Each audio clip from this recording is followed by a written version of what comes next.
আজকের একটা নিউজ যে স্কুল কলেজ এর ম্যানেজিং কমিটির সদস্য হতে হলে, সভাপতি হতে হলে যে এম.কম বি.কম পাশ হওয়া লাগবে না। এই জন্য আমাদের যে উচ্চশিক্ষিতরা আছে তাদের খুব মন খারাপ, তাদের আতে ঘা লেগেছে, তাদের কাছে সিদ্ধান্তটা ভালো লাগেনি। তবে আমার কাছে মনে হয়েছে এটাই সর্বোচ্চ সিদ্ধান্ত।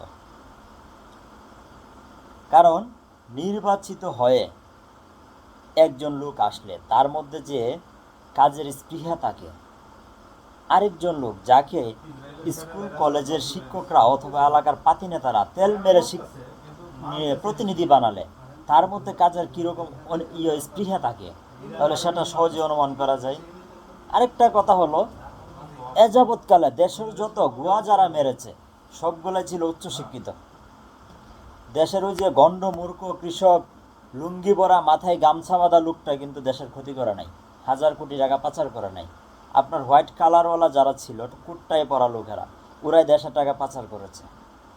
এত বিশ্ববিদ্যালয়ের সনদ, এত মেডিকেল, এত ইঞ্জিনিয়ারিং, এত ইঞ্জিনিয়ার ঘরে ঘরে পয়দা হচ্ছে, দেশের উন্নতিটা কোথায়?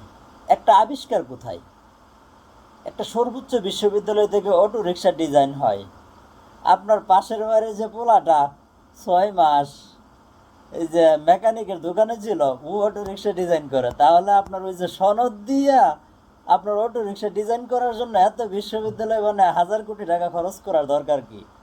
আবার ম্যানেজিং কমিটিতে নিয়ে যাবেন, ওই যে 1000 কোটি টাকা পাচার করে যারা, ওদেরকে ম্যানেজিং কমিটিতে নিয়ে দিবেন, ওরা মাস্টারদেরকে শিখাবে, তাই না? স্কুল কলেজের ম্যানেজিং কমিটির সদস্য সভাপতি ওদের হওয়া উচিত নির্বাচিত হয়। অভিভাবক প্রতিনিধিরা নির্বাচন করবে, তাদের মধ্য থেকে একজন হবে। ওই যে আমার ছেলে পড়াশোনা করে ইংলিশ মিডিয়ামে, আমি গ্রামের বাংলা মিডিয়াম স্কুলের সভাপতি, ওই স্কুলের জন্য আমার কী আবেগটা থাকবে? আমি স্কুলের শিক্ষক, সরকারি প্রাইমারি স্কুলের শিক্ষক, আমার পোলা পড়া ওই পাশের কিন্ডার গার্ডেনে, তো আমার আবেগটা কীরকম থাকবে? সুতরাং ওই এলাকার যারা থাকবে স্থানীয়, ওদের কাছ থেকে নির্বাচিত হয়ে একজন আসবে। শিক্ষকরা তেল মেরে এক পাতি নেতাকে আপনার ম্যানেজিং কমিটির সভাপতি বানাবে, সদস্য বানাবে। ওই সভাপতি সদস্য শিক্ষকদের তিরস্কার করে কথা বলবে, এটাই স্বাভাবিক, তখন মেনে নিতে হবে।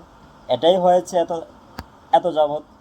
স্কুল কলেজের শিক্ষকদের তেল মারা বা পাতি নেতাদের তেল মারা আরেকটা নেতাকে, যে এলাকায় থাকে না, স্কুল কলেজের কিছু জানেই না, সে কখনো যায়ই না, তাকে নির্বাচিত করার চেয়ে ওই শিক্ষিত লোকের চেয়ে আপনার পাশের বাড়ির গণ্ড মূর্খ লোকটা যদি নির্বাচিত হয়ে আসে ম্যানেজিং কমিটিতে, তার সন্তান ওই স্কুল বা কলেজে পড়ে, তার একটা আবেগ কাজ করবে, কাজের প্রতি স্পৃহা থাকবে, সে ওই স্কুলের ভালো কিছু করার জন্য চেষ্টা করবে।